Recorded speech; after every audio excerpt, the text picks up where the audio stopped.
hot water.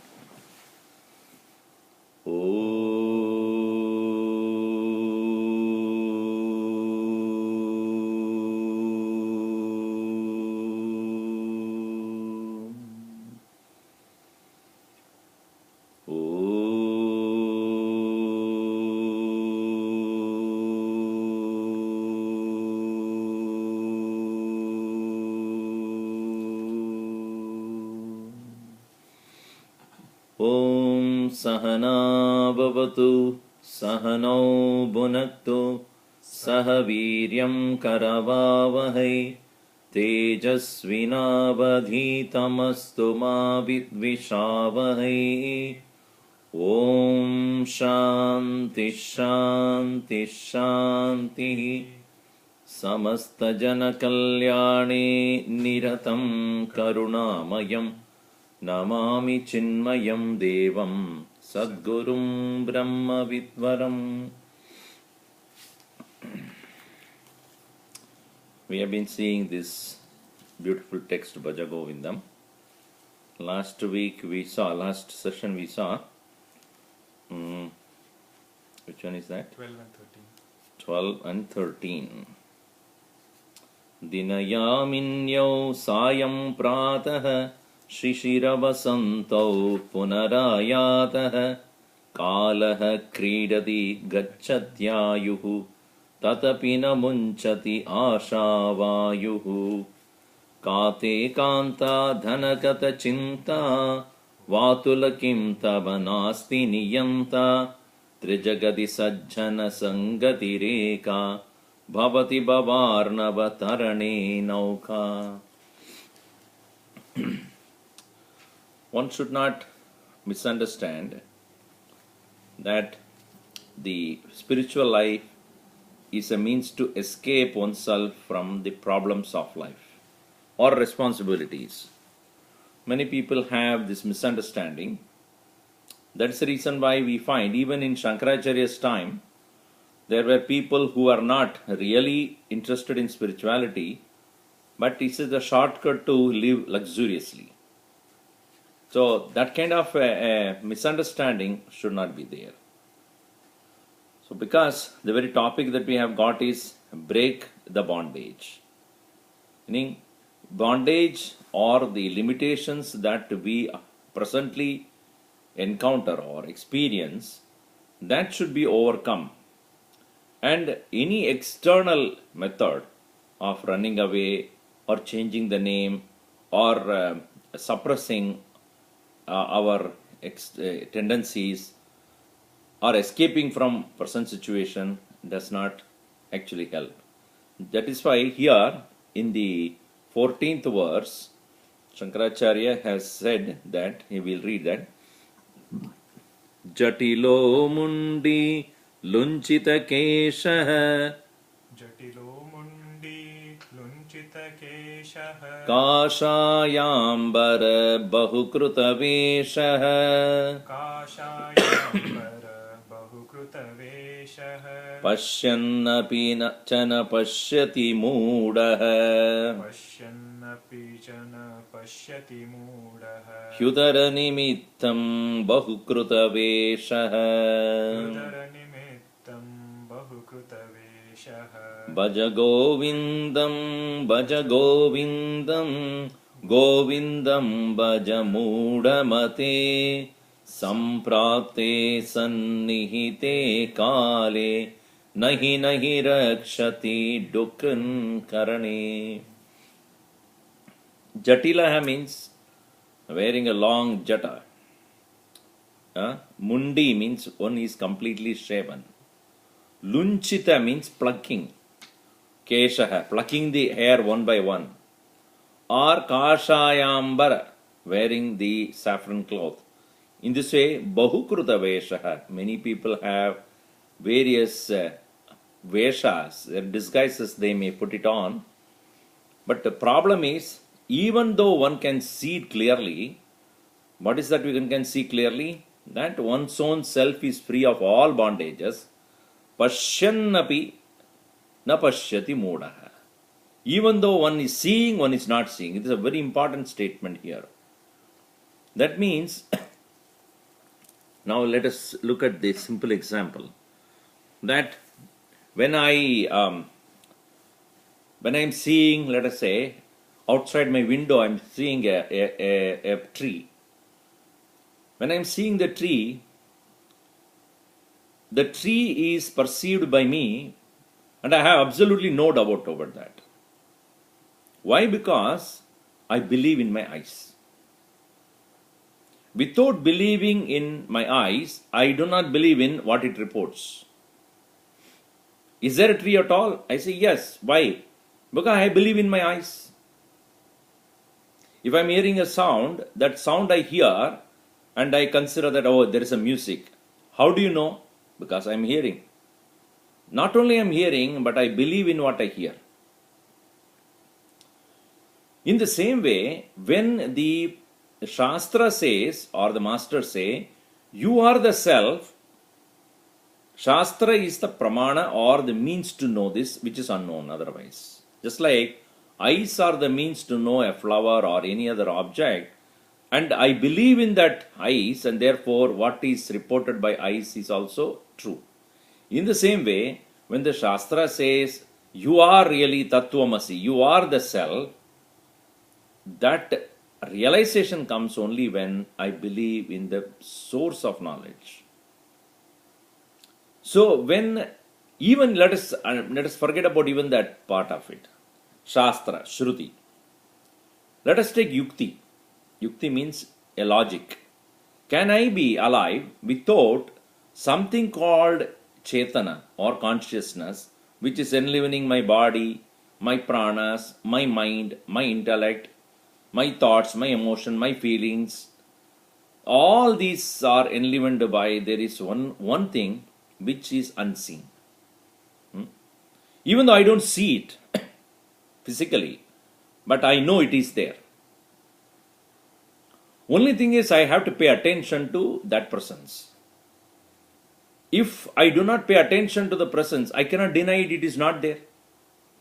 You are not seeing does not mean it doesn't exist.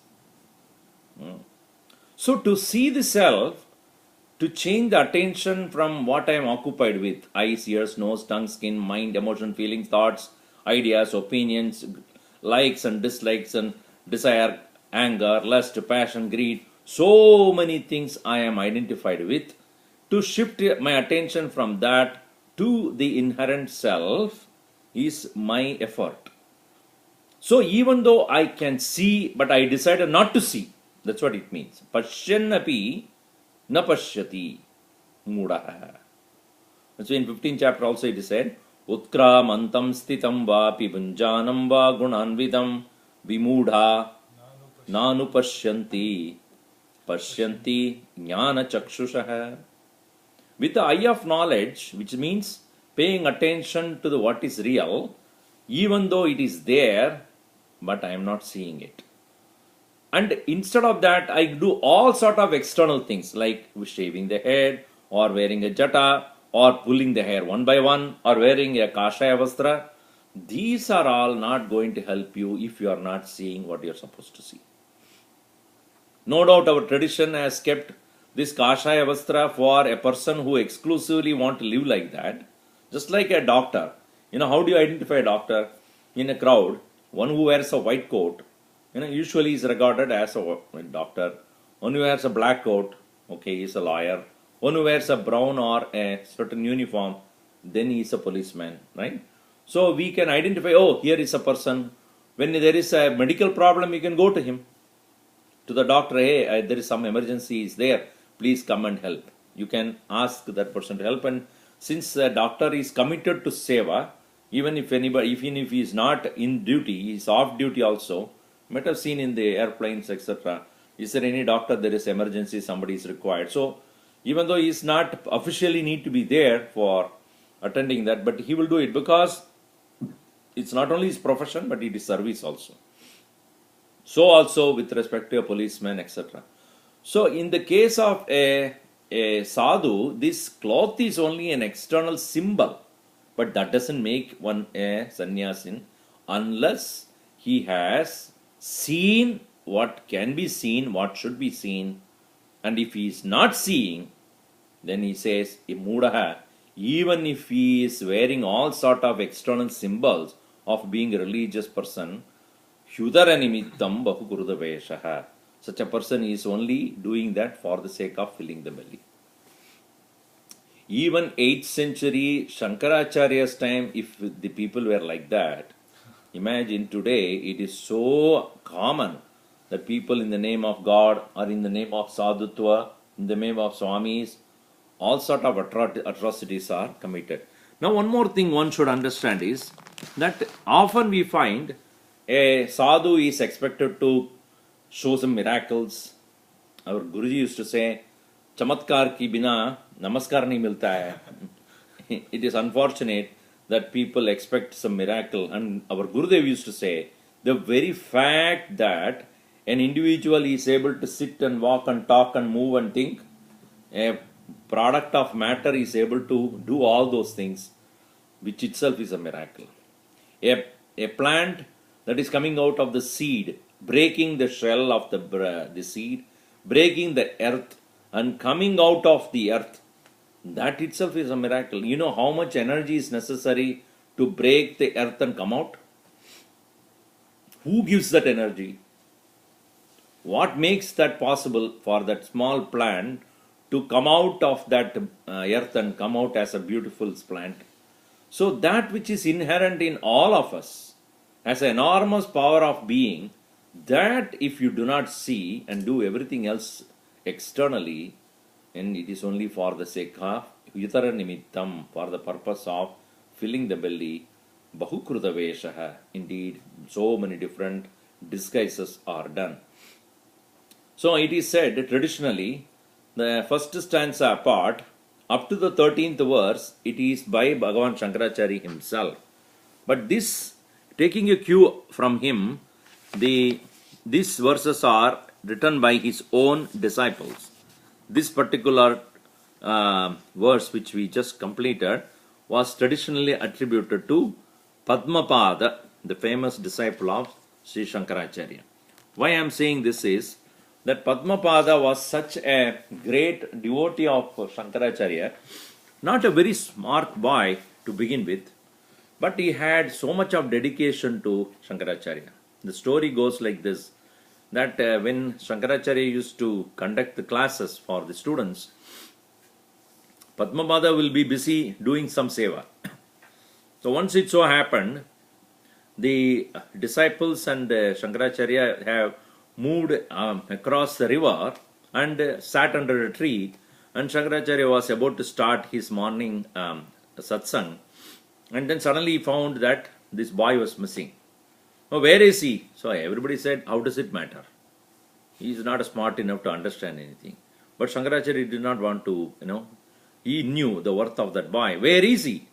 So they looked around, and that boy was washing Shankaracharya's clothes in the river on the other side of the bank of the river. So Shankaracharya looked at him and said, oh, he's still there washing my clothes.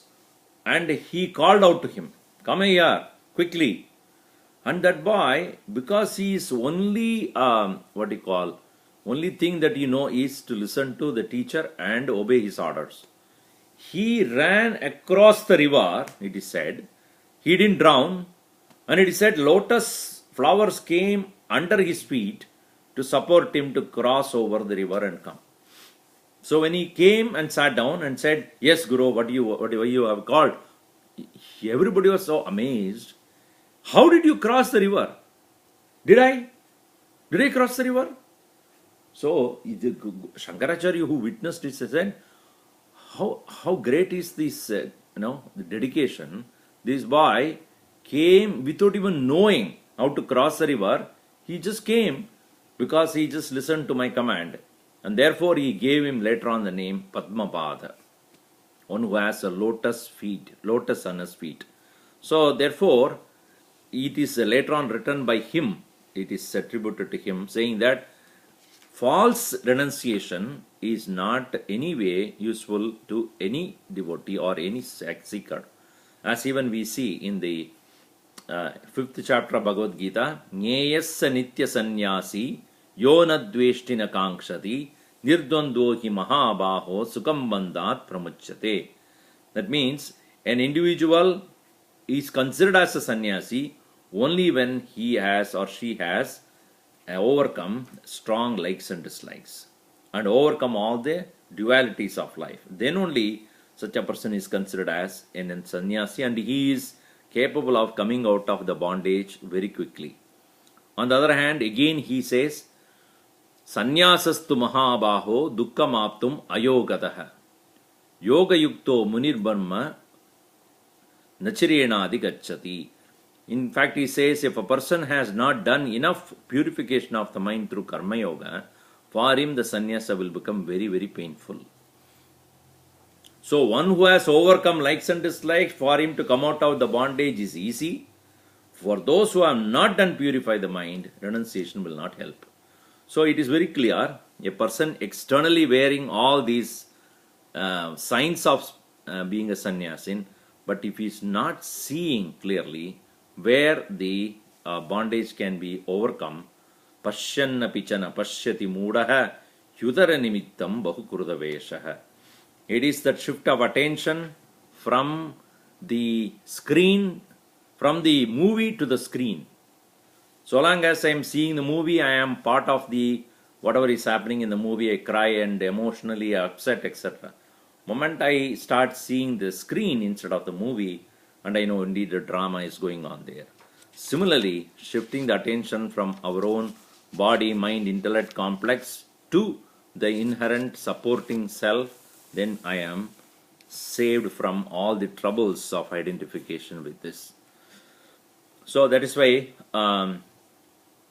Gurudev also writes very clearly that a person, here in the page number 56 in my book, even when trying to catch Sita, Ravana came in the disguise of a sannyasin. See, even those times it was there. So Ravana came in the form of a sannyasin, and then he tried to encourage or to persuade Sita to cross over the line of security and then come to near him, and therefore he can take her away. So even those times the disguised sannyasins were there. So it is necessary for us to understand what real sannyasa means and then follow that. Again, it is not a physical dress or the change of names, etc., but it's the right attitude with which we need to approach this. Continuing in this, he says, how even as one gets old, the desires that are there in our mind are so strong we are not able to overcome them.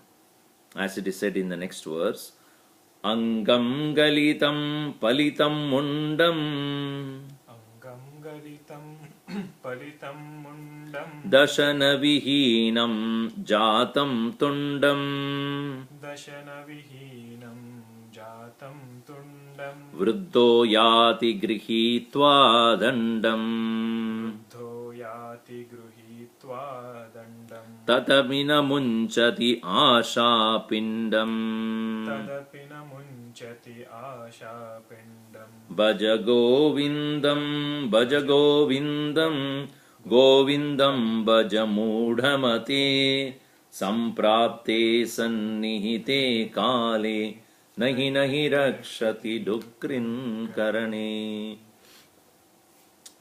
Angam galitam. Galitam means have been very worn out or becomes powerless, weak. Angam, limbs of the body. Mundam palitam. Mundam means hair has already turned grey. Dashana vihinam, where the mouth has become without teeth. Jatam vihinam, jatam tundam. The mouth has become so toothless, it has become. And vruddha dandam grihitva yati. An old man holding on to a stick walking around. Tatapi, even then, na asha pindam munchati. Indeed, the host of so much of desire has not left him. So this is the scene which we see even today. People getting married in 80s, 90s, and even as one is in the deathbed, one wants to get married. It's all because one has not left the desires.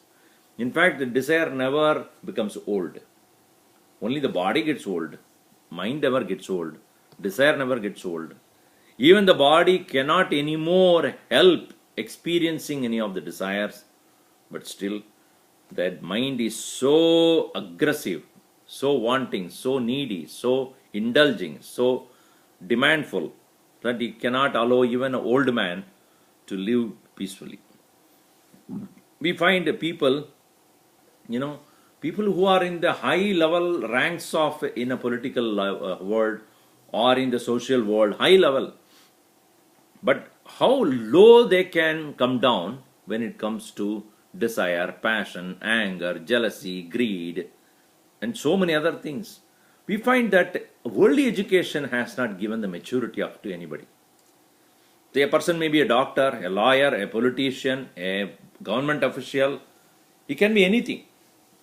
So the material knowledge does not give any spiritual maturity. A person may have high rank, may have a lot of high responsibilities, might be handling great amount of money or people or CEO of a company, etc. But then such a person does not know how to control one's own mind. Even those power, position, etc. He will succumb to them. He will succumb to all various such passions and desires.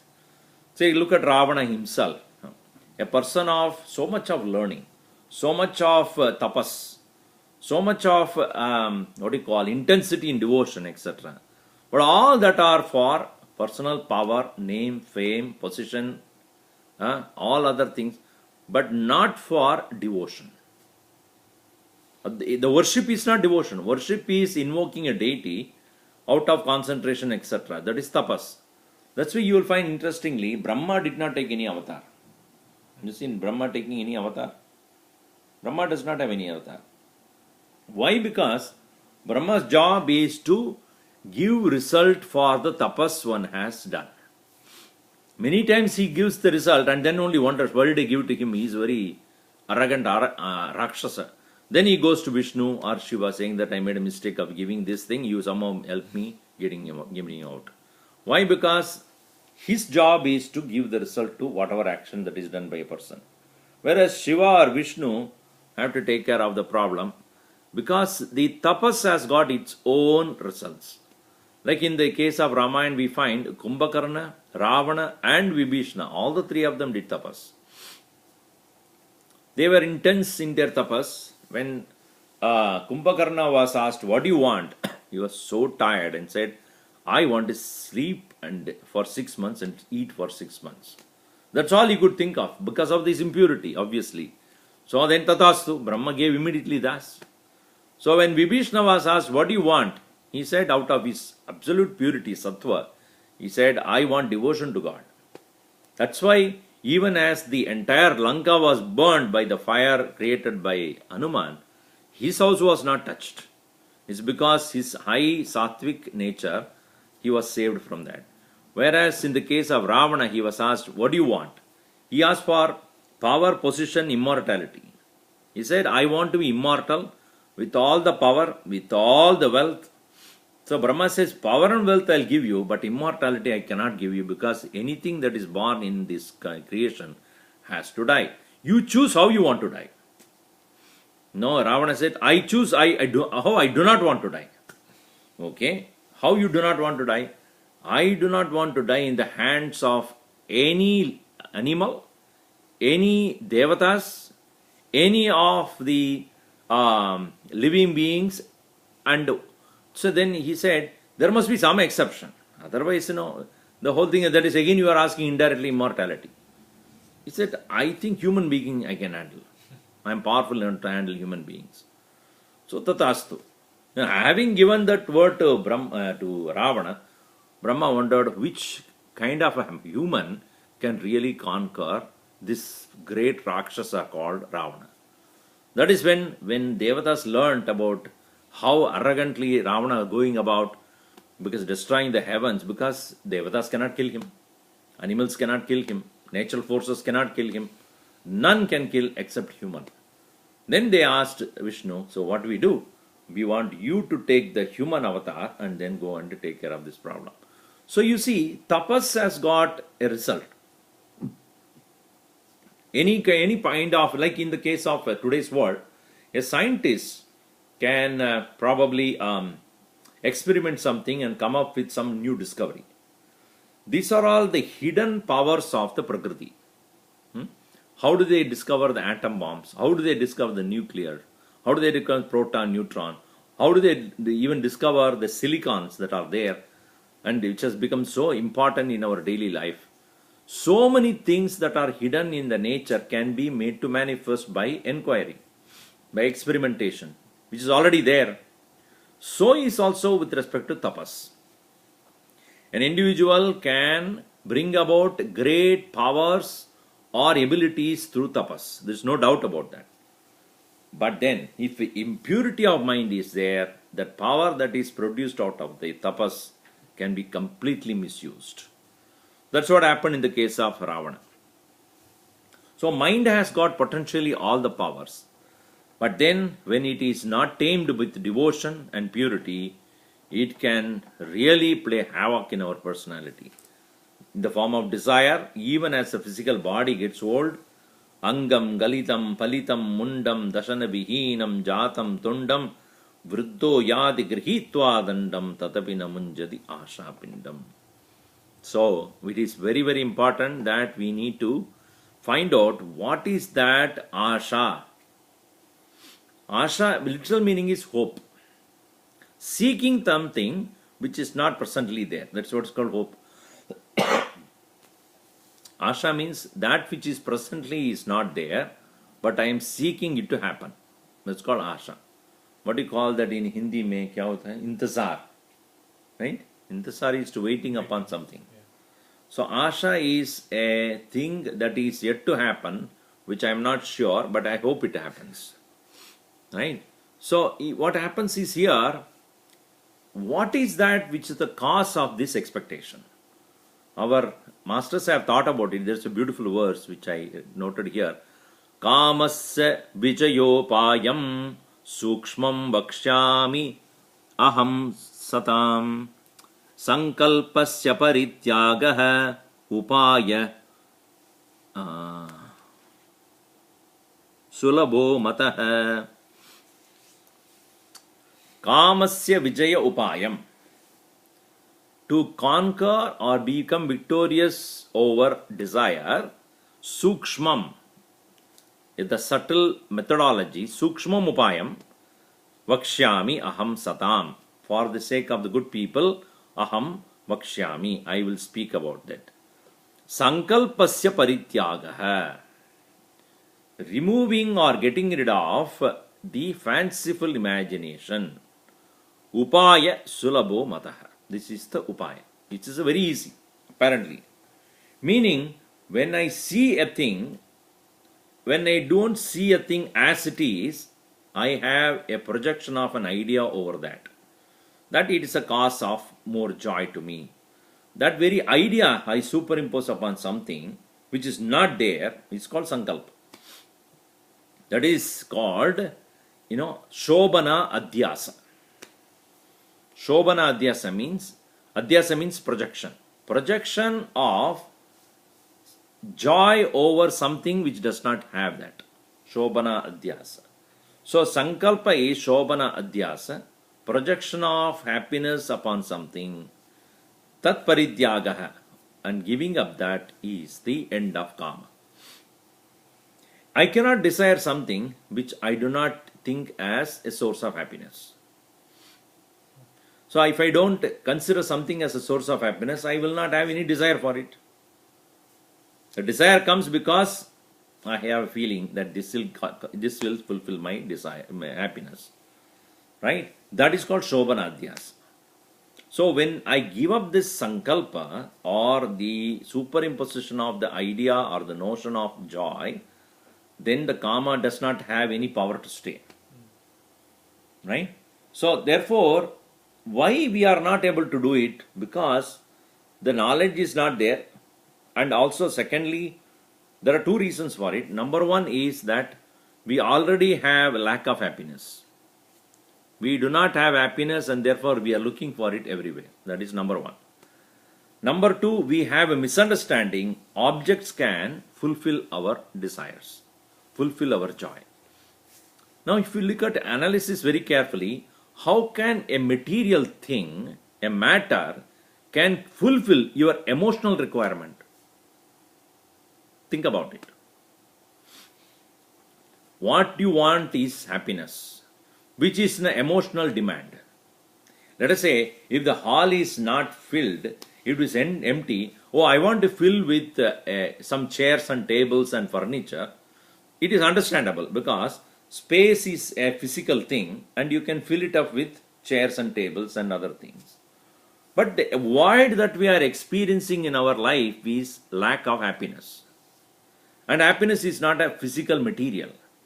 It is an emotion. It's a feeling. And that void of feeling, void of emotion, cannot be filled by any object. No object can fill it. But what we think, this object can fill that void. What a wonderful mistake we are committing here. It is not the object that can fill the void. The thought that this is the source of my happiness, this will add to my fulfillment, contentment. With this, I feel very good about myself. So it's either because you feel good about owning it, or you feel good about telling everybody that I own it. I want iPhone 6s. Why? Because that makes me feel that I am trendy. I feel that I am one with the present day technology. When I want to show it off to others, see, I have got the latest one. So all sort of various emotional situations or emotional setbacks that can be caused, that can be the cause of this kind of a demand. So what we find is, in general, men who lack maturity are feeling that they can fulfill emotional needs by material things. That's the reason why there's a constant demand for material things. You should see Thanksgiving Friday. People stampede, they stand on one above another for the sake of buying some material things which may be little less costly than before. And how much of chaos people stand there for the whole night, for whole day they sit there. It only shows that how much people lack happiness. You see, everybody is running after happiness, and you will see everywhere. You go to a movie theater, so much of rush. You go to a beach, so much of rush there. You go to a restaurant, so much rush there also. You go to anywhere, people, what are they looking for? You go to a movie, what are they looking for? Some kind of emotional fulfillment, some joy at the end of it. Food, basic food you need, but then you go, I've seen in one of the centers where I go for satellite centers in the Sundays, there is a ice cream bar next to it in Brea.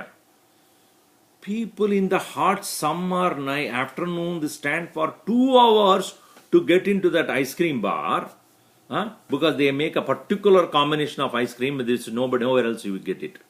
You go there, and in 5 minutes the job is over.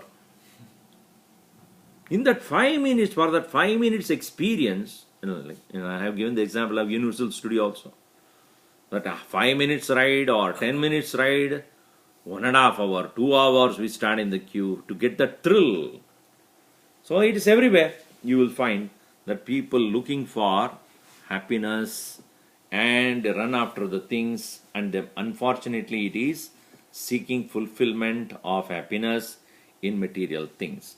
And such a notion that material things can give me happiness is so inherent in all of them, and therefore even as one gets old, one does not give up. Vruddho yadi grihitva dandam tatapina munjadi asha pindam. Even then the bundle of desires, one cannot give up. So what to do? That's why in Bhartrhari, a great poet, he wrote very clearly, Bhogo na bhokta vayameva bhoktaha. Tapo na taptam vayameva taptaha. Kalo na yataha vayameva yataha. And finally he says in one place, Trishna na jirnaha vayameva jirnaha. Bhogo na bhokta. The desires we need not enjoy, desires have enjoyed us. Bhogo na bhokta vayameva bhoktaha. Imagine that, we think that eating more will be more energetic. This is the wrong notion. When we eat more, that food starts eating us. A person, let us say, for example, smoking. Smoking, he says, oh, it gives me great pleasure. After that, what happens? The smoke starts eating you. All the liver gone completely, or the drinking, or the liver gone and completely destroying. What happened? Vayameva bhoktaha. We have become victim to that bhoga. Then he says, tapona taptam. We have not performed austerities. Vayameva taptaha. We have become burnt by those austerities. So people in the name of austerities do all sort of things, give pain to the body and destroy one's own body, etc. Then in that case also, vayameva taptaha. Kalo na yataha. Time has not gone. Vayameva yataha. In time we are disappearing. Then Trishna na jirnaha. It is not all our desires have become old. Vayameva jirnaha. We have become old. Trishna is very young, sitting there. All the desires are sitting very young while we are getting old. This is what is the condition of all of us. And this particular verse was written by Totakacharya. Again, Totakacharya is one of the disciples of Bhagavan Shankaracharya. He came to Shankaracharya saying that I have found nothing great than a guru who can give me the fulfillment. So he sang a praise of Guru in the San Chandas, which is called Totaka. And therefore he is called Totakacharya. Vitita kila shastra sudha jalate mahitopanishad katitartanite hridaye kalaye vimalam charanam bhavashankara deshika me sharanam bhavashankara deshika me sharanam. This is called Totaka. So that particular meter he used, and therefore his name was given as Totakacharya. So it is given, this particular verse is attributed to Totakacharya, who had said that even as the physical body is getting old, an individual is unable to overcome his own desire. Now, as I explained before, that when a person does any kind of tapas, please understand the tapas, the very word tapas means to burn. What is most important to be burnt away is our seeking for external fulfillment.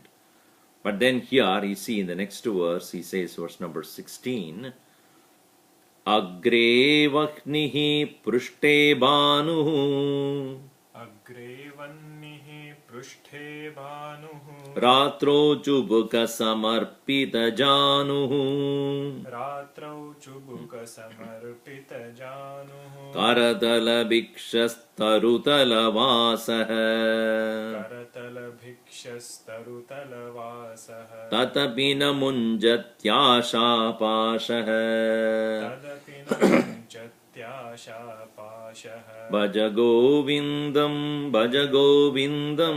govindam bhaja mudhamate samprapte sannihite kale nahi rakshati dukrin karane. A person who may do all external austerities such as agre vaknihi, keeping a fire in front, prushte banuhu, behind is a scorching sun heat, and this way the whole day he spends. That is fire in the front and backside facing the hot sun.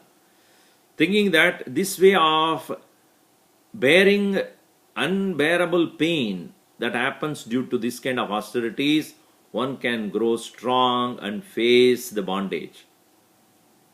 If discrimination is not done by any of these kind of things, one can grow more and more wild and not any more wise. So here agre vaknihi prishte banuhu, and ratrau, what does he do in the night? Because he doesn't want to wear anything that can warm him up during the night when it is cold. Jubuga samarpita januhu. So his januhu chin. Chin is caught in between the two knees, sitting like this. Because he has to find some heat in the body and he doesn't want to wear any clothes to cover himself. And therefore he is sitting like that in the whole night. Karatala bhiksha, and he doesn't even own a plate to ask for bhiksha. In the hand itself he is asking for food. Tarutala vasaha, and his abode is under a tree.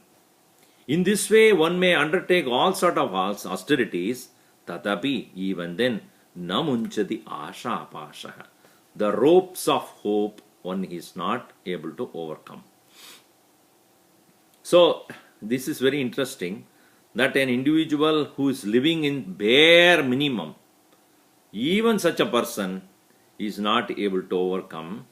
So because again, as you see, austerity is undertaken with an idea that physical torture will help me to come out of bondage and discover happiness is such a misnomer. I have told you this before. When Buddha was thinking about it, why old age, death, disease, sickness, all these things for human beings or all other living beings, why do I have to go through this in my life and suffer? And therefore he thought that it is because of the body, because the body alone is subject to growth, old age, sickness and all other things, and death. So he said, if I can conquer the body. If I can conquer the body, then I will not suffer what is happening in the body. So therefore he went on remaining under a tree without eating for days together. First he started with minimum food and then went on reducing it, then only leaves, then only water and only air. You might have heard these stories everywhere also. So such a person he went through all such of austerities and became so frail and thin and weak.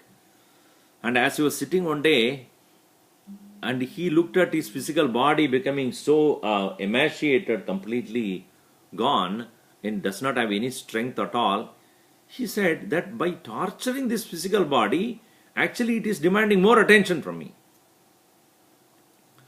By ignoring the body, I am not able to get rid of my mind from that. What is the idea? I should not suffer the body and its changes. But what I find is when I start ignoring the body's needs, I become more and more agitated by that. So one day he woke up from his such a deep understanding and he asked for food. So the people in India, anytime you sit down somewhere, closing your eyes, you will become a Baba. So there were many disciples for him already, who were sitting around him. Oh Baba, kya chahiye aapko? Khana chahiye, annam chahiye. So they said, what kind of a sadhu you are? You are eating. They all ran away. So he said, what a foolish people they are, that I actually practicing to conquer my mind, and these people think that I am a sadhu already. So then he asked for food and he ate the food. Then when he ate the food, the body demands or the immediate need was fulfilled, then the mind was able to remain calm and quiet. Then so he realized, by physically torturing the body, the mind is not going to stop thinking about the body. In fact, it's more. So take care of the minimum needs of the body and take the mind away from it. So that is when he came up with the middle path.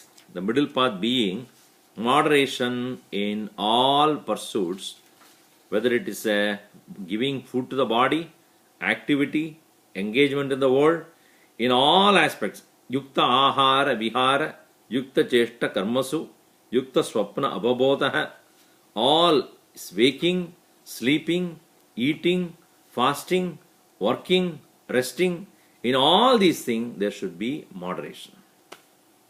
That moderation alone can bring the balance. Once the balance is there, then you don't flip the one side of depriving on the other side of indulging. So nobody can really tell you how much you should eat and how much you should not eat, because it depends upon person to person, the constitution, the requirement, the exertion, and various other factors. So once you understand where the line is, where it becomes indulgence and where it becomes deprivation, between these two is the exact line of moderation. Once that is discovered, one would intelligently do only that and thereby overcome the extremities. The balance is gained. So that's what he told the people. In the same way, here the austerity one undertakes should be done with an intention of overcoming body identification and not torturing the body. As he said here, putting the fire in front, keeping the body exposed to the hot sun behind, and in the night not covering oneself, shivering and remaining under a tree where eating from the hand.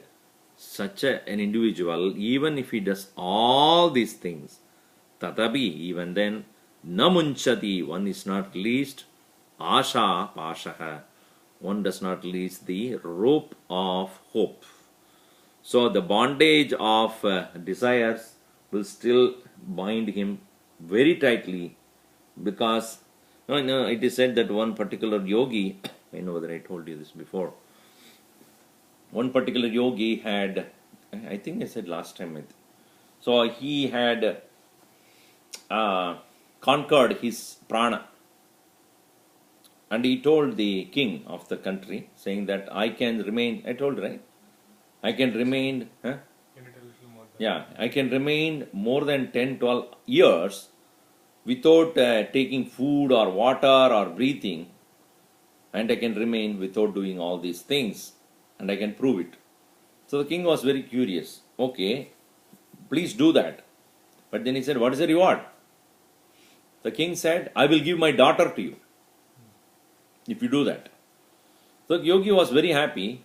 So one day, in the midst of all different people of the country, he dug a huge cavity in the earth, and he decided to go into samadhi, a state of complete cessation from the worldly activities, and remain waterless, foodless, controlling his breath. He went under the breath, closed the earth was closed with a small hole for him to survive with the oxygen. So, and then everybody went on their ways. 12 years passed by, and somebody who had kept in mind that this particular fellow has to come out after 12 years, then such an old man, he said, hey, to the people around, he said, you remember that yogi went into this samadhi for 12 years, the due time is today, so let us go and see what happened to him. So they all assembled, and they slowly opened that cave, or the what you call the stone under which he was there.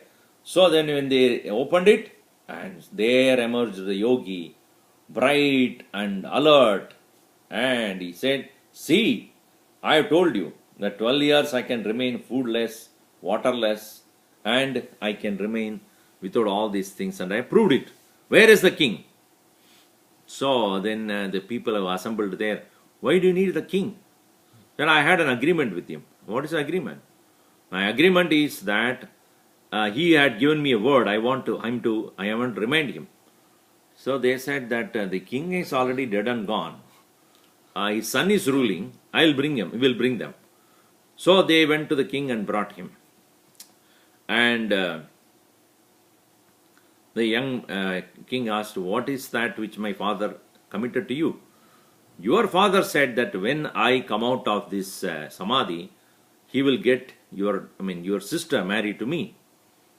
So that king was little apologetically said, my king did not say anything about this, and he died. And my sister got married to somebody else, and she is also gone. He got so upset, And he said, I am going to curse you all, having done this. So then one older gentleman in the crowd, he said, Yogi, I have to ask you one thing. Yes, what is it? During that whole 12 years you were under the earth, what were you thinking? What were you thinking? You are thinking about this girl. Because when you wake up, that's what you are thinking about. So that means what? All these austerities that you have done is for futile getting married to a person. You have not achieved any spiritual maturity or height. You see, even the external austerity or such kind of control and everything done with no spiritual purpose is only a mere external discipline. It does not have any impact on the development of the soul. So that is why he says, even if a person does all sort of external austerities, putting the fire in front, keeping the sun on the back, night living in between the knees, putting the head, and then living in cold under the tree and all that thing, tatamina munjati asha pashaha, even then the rope controlling or binding you called the desire is not released. So obviously an individual is under the spell of the desire forever. So in these three verses what we saw was, in the beginning we saw how the external idea of renunciation is also false. Even though one can see, one fails to see, number one. Even as a physical body is getting old, one is not free from desires. Even one does the external austerities, that by itself cannot assure you spiritual freedom. And this particular verse was attributed to the Astamalaka. Astamalaka is a great, again, a realized soul from the very birth itself, and he was not understood by his parents. Later on, Shankaracharya discovered him to be a soul which is born free. And then he gave that name Hasta Amalaka, which basically means for him the knowledge is so clear like that of a gooseberry kept in the middle of a palm. It is Hasta Amalakavat Jnanam Yasyasti Iti Astamalakaha. So one who has. Alright. So we have seen, anybody has any question? Swamiji, one question. Ah. Can I read it out or something? The question is, I understand that objects cannot make us happy. However, can achievement make us happy? Is doing great things in life, like becoming a famous scientist or winning a competition, make us happy? In school, I see so many people competing with another, trying to achieve as much as possible, joining several clubs, getting the highest grades, doing research, etc., in order to have the best resume to get the best job. But as I also try to participate in this game, trying to achieve as much as possible, I'm only feeling insecure because no matter what I do, I still feel others are doing much more than I, and that I'm not achieving enough. Why do I feel like this? See, you understand, one is called test, another is called contest. Test is to prove yourself to yourself. Contest is you prove yourself better than others. What is your purpose? You want to do better than what you have been before. Then others don't matter. But if you're trying to win others, then it's a competition. So, what is the purpose of all this exercise? You have to ask yourself. In spirituality, there is no competition, because it is you overcoming your own impurities, imperfections. So therefore, there is no competition in that. But in the world outside, there is always competition. Obviously, somebody is doing better than you. That is always the true. So long as you don't meet that person, you are the winner. The moment that person comes to your life, you are the loser. Clear? So you can never stop somebody else doing better than you. So how you can overcome that? By worrying about it? You can never worry about that. You can never stop that. So don't waste time in wanting somebody not to do better. You do your best. That's what our Gurudev will say. Do your best, leave the rest. Prayer will help. Prayer not only help you in overcoming such anxiety, prayer also sometimes help in overcoming, and you may be doing better. for you to do better, prayer will definitely help. Because while performing, many people lose their sight. Many people, under tension, they may not do well. Sometimes we will commit blunders because of the anxiety for the result. If you have a prayerful attitude, even as you're performing what you're doing, you will not lose yourself. You'll become strong. You will be able to accomplish. Yeah. I mean, first part of the question was, I understand objects cannot make us happy, but can achievements make us happy? Like becoming a famous scientist or becoming a... So achievements definitely make you happy. It is to make you feel that your ability to understand things are much better. But do not restrict only to the field in which you are engaged in. You must be able to achieve this or apply the same thing in all aspects of your life. Not only in the field where you are professionally engaged. Try to extend the same ability in whatever you do. That will make you a greater achiever than only in that field where you are in. That is all. Anybody else here? Questions? So Yes. I had a question. You mentioned about likes and dislikes and how not to be affected by likes and dislikes. Mm-hmm. So certain situations or ambience or people whom we dislike, Mm-hmm. and we try to avoid it because it takes us in the negative direction. Like some people, you speak to them, it's always they speak depressing things. So those things I dislike and I want to avoid it. Is Yeah. that a wrong approach, or should I just, how do you handle with those? So you avoid it because you are likely to get succumb to their negative tendencies. So once you become strong, you don't need to avoid it. It's like, when you do not know how to drive a vehicle, you go on safe roads. But when you become strong and skillful, you can take highways. Because highways, people are going such a speed, and you are wondering whether I would be able to drive in that speed. So until then, you are only going in the side roads and other things. But ultimately, one of the days, you have to take a highway, because if you are only riding within the side roads, you will not reach to another city or another few hundred miles away. So if you want to travel longer or into a farther place, you should finally take it up to drive in a highway.